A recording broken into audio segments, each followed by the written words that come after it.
Class, pela honra do convite.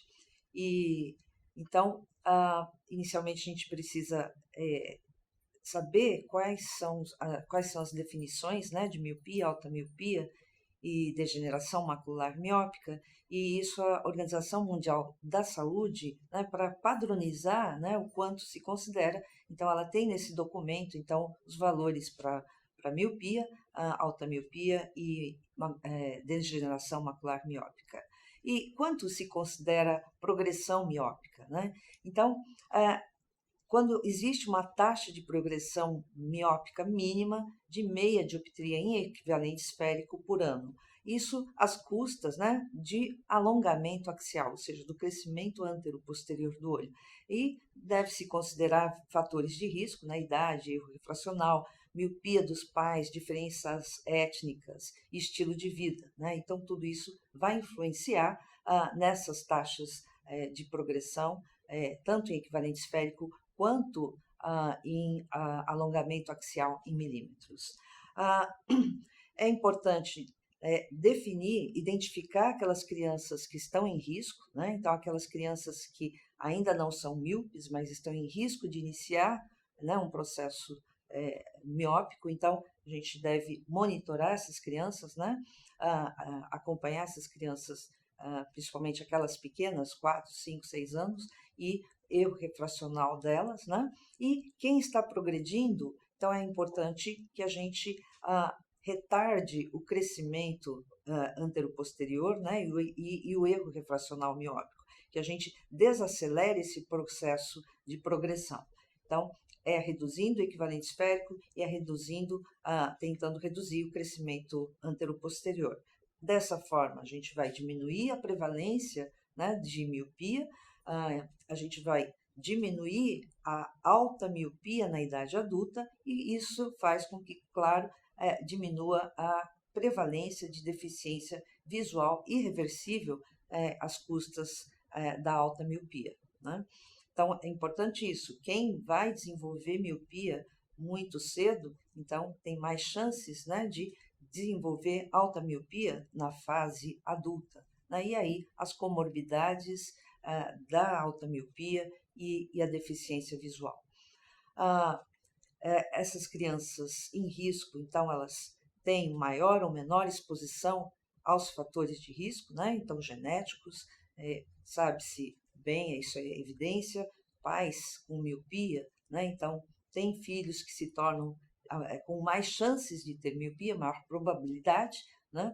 A progressão miópica é maior, diferenças étnicas também influenciam, né? Então, sabe-se que os asiáticos, né, do leste, né, da Ásia, sudeste da Ásia, são mais sensíveis, né, à miopia.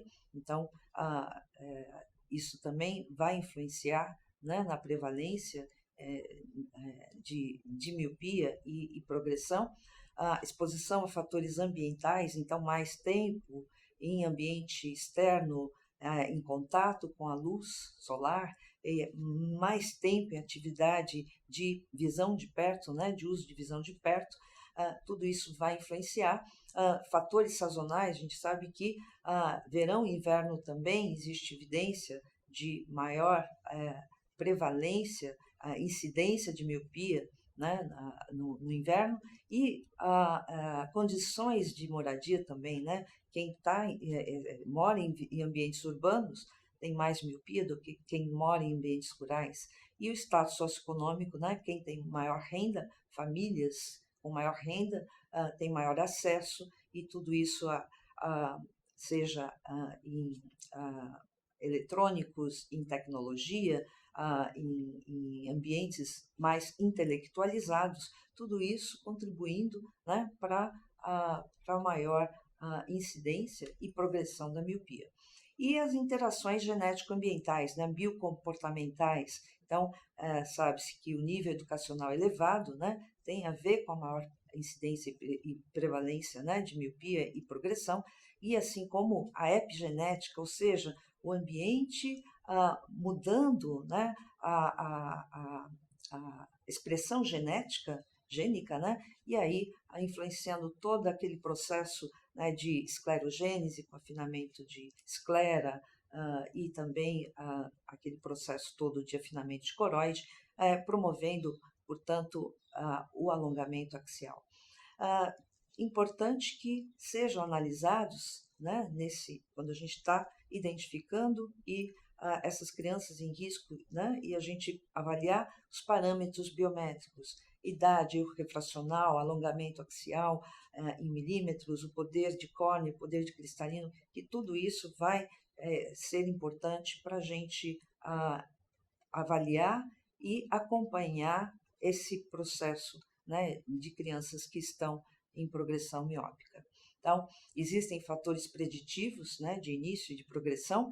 A idade é muito importante, idade de início. Então, sabe-se, quanto mais precoce a idade, qual é a idade precoce? 3 a 6 anos é uma idade muito precoce, para a gente já avaliar se está havendo essa progressão. Se houver já o início da miopia e essa progressão, a gente sabe que a taxa de progressão é maior, a progressão é mais rápida, o risco de alta miopia é maior na idade jovem, a menor probabilidade de estabilizar no final da adolescência e maior risco, portanto, de alta miopia. A gente deve lembrar que a estabilização em 50% dos casos acontece de 15 a 16 anos, mas uma porcentagem menor vai ainda continuar progredindo, né? Então, ela pode até progredir em idades, né, 20 anos, 20, 25 anos.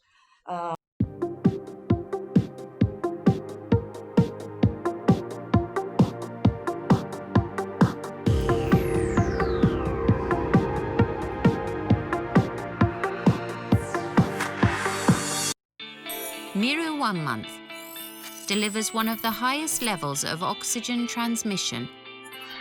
Available in sphere, toric and multifocal. Miru 1 month contact lenses from Menicon.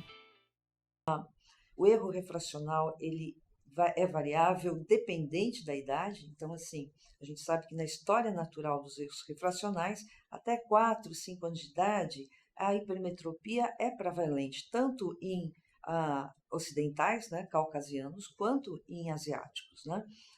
Mas existe uma idade em que a gente deve ficar já de olho. Então, assim, a mudança refracional em crianças asiáticas, então, atualmente acontece mais cedo, né?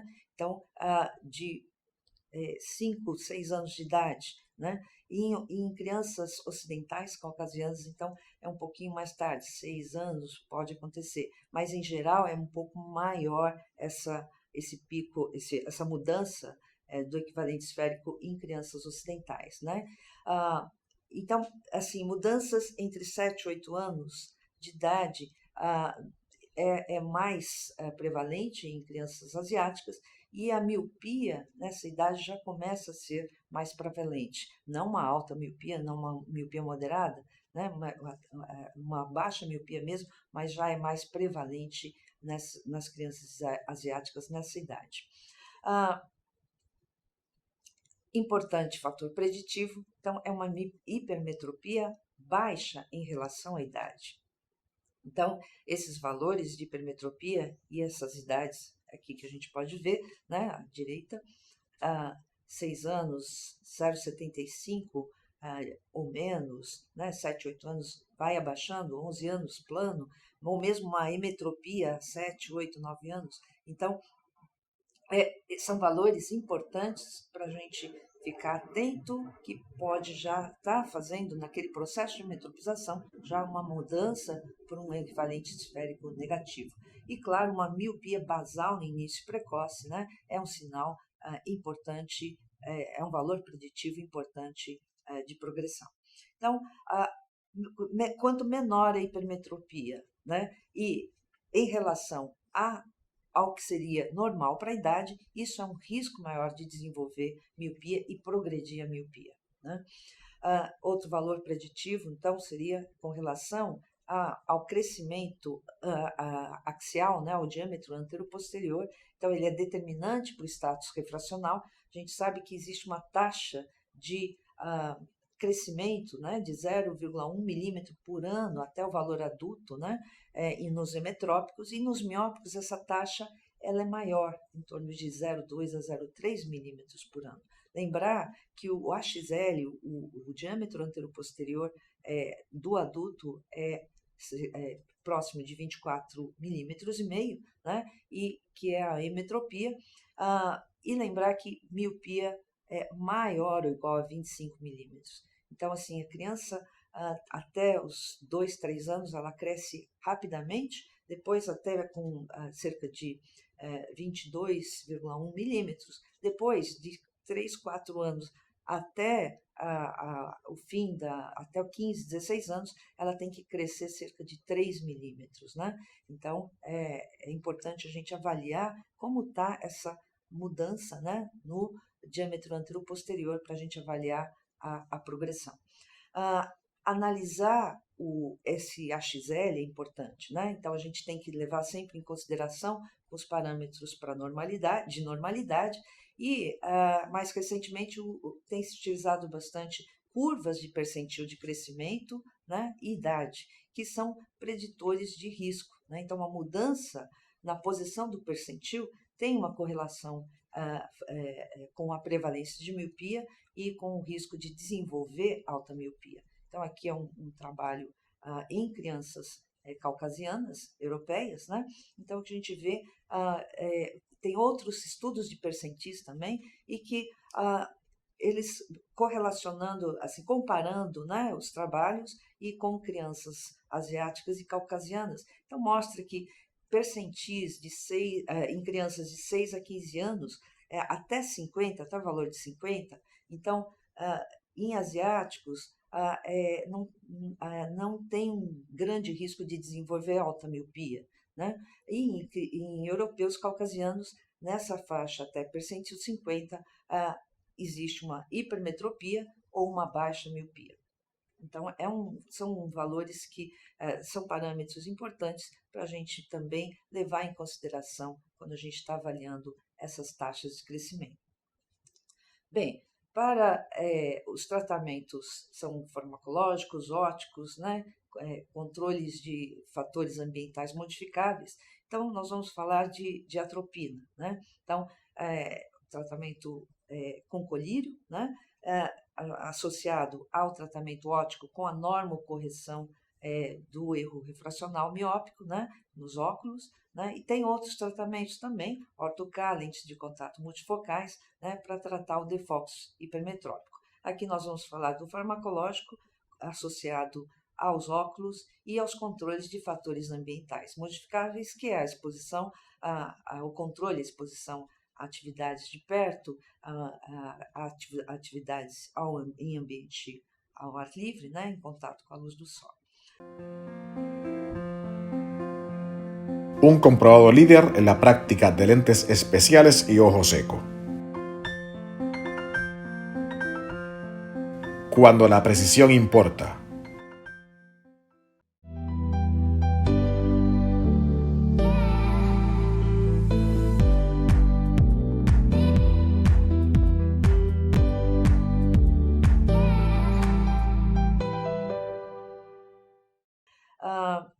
Então, a atropina é o tratamento farmacológico mais eficaz, né, na literatura, em todos os trabalhos de meta-análise mostram isso também,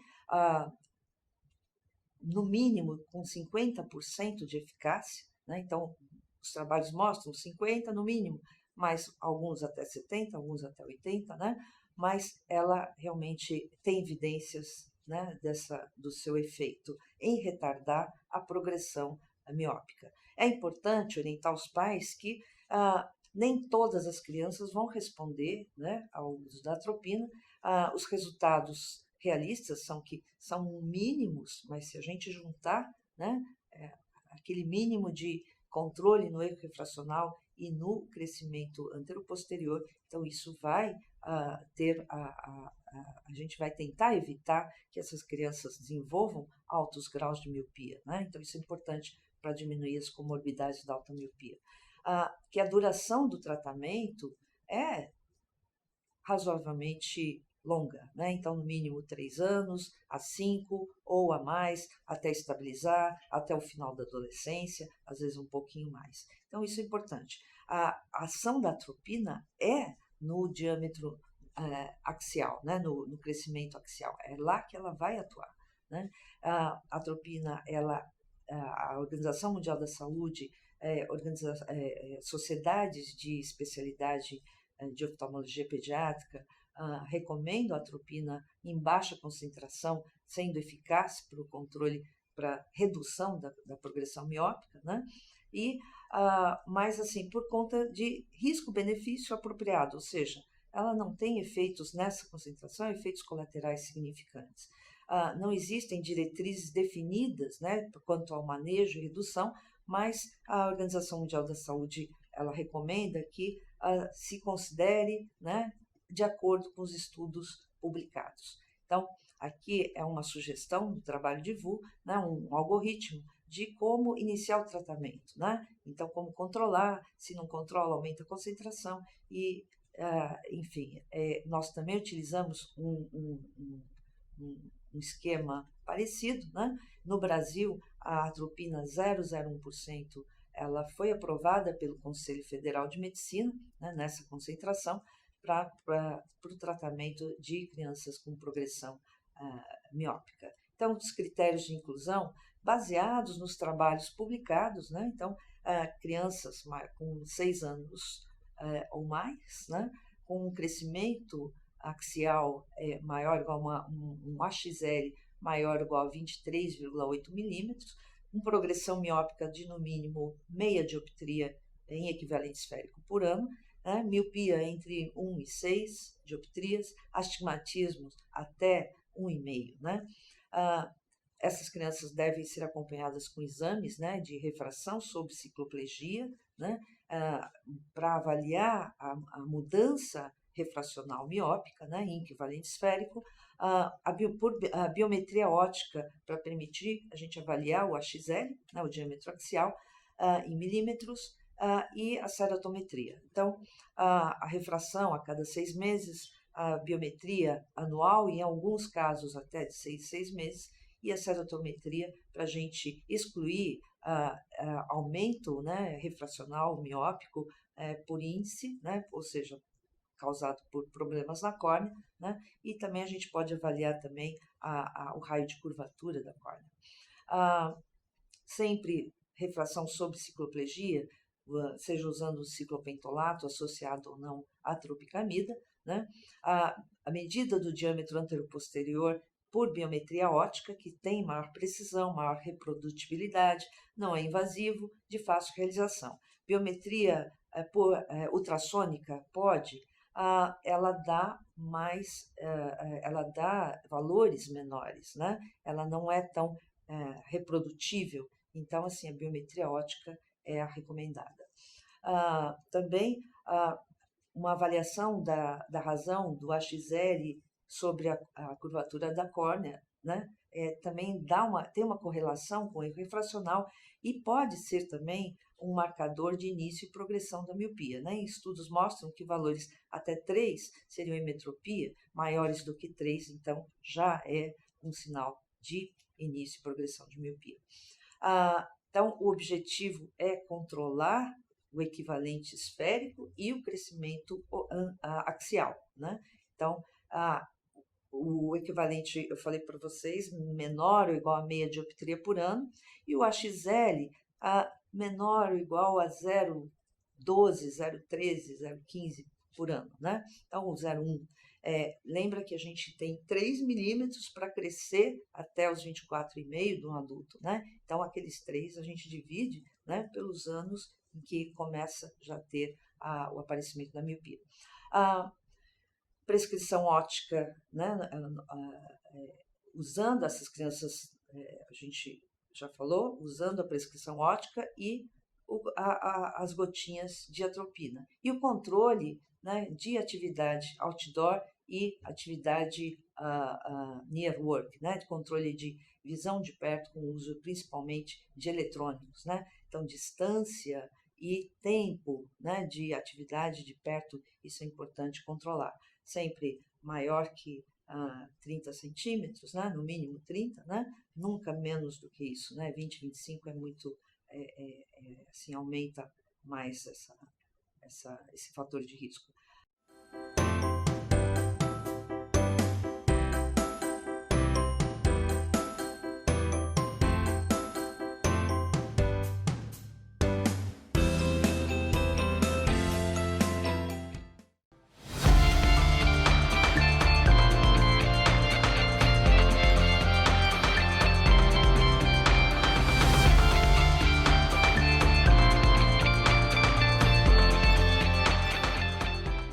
Então, crianças míopes com 6 anos ou mais, com taxa de progressão maior ou igual a meia dioptria em equivalente esférico por ano, e o HL maior ou igual a 23,8 milímetros. Então, os estudos clássicos, né, de uso de atropina em várias concentrações, átomos, né, concluem que maior concentração tem um maior controle, né, mas tem mais efeitos colaterais. E quando se suspende, existe um efeito rebote maior. E em concentrações menores, né, claro, o efeito é menor, né, mas o efeito rebote é menor com baixa concentração. Então, iniciar o tratamento com dose baixa, né, concentração baixa, então de 0,01%, aí controlar a cada 6 meses, né, com refração sob cicloplegia, né, e anualmente com a biometria óptica, e se controlado, ou seja, sem aumento do shift miópico, sem aumento do HL,